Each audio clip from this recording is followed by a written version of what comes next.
Saksakalyan gunarnavasya Vande Guru Sri Charanarabindam.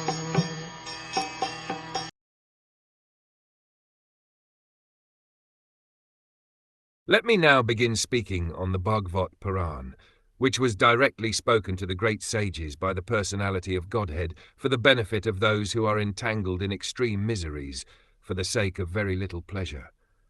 The sage Maitreya proposed to speak on Srimad Bhagwatam because it was especially compiled and traditionally comes down in the disciplic succession for the solution of all the problems of human society. Only one who is fortunate can have the opportunity to hear Srimad Bhagwatam in the association of pure devotees of the Lord.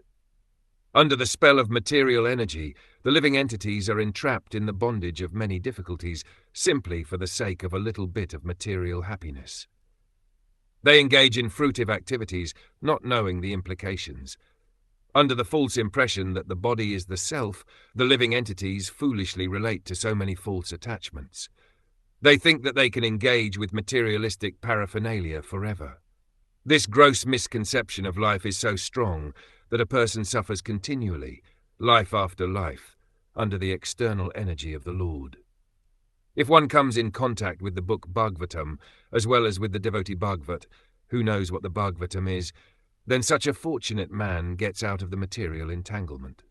Therefore, Sri Maitreya Muni, out of compassion for the suffering men in the world, proposes to speak on the Srimad Bhagwatam first and last.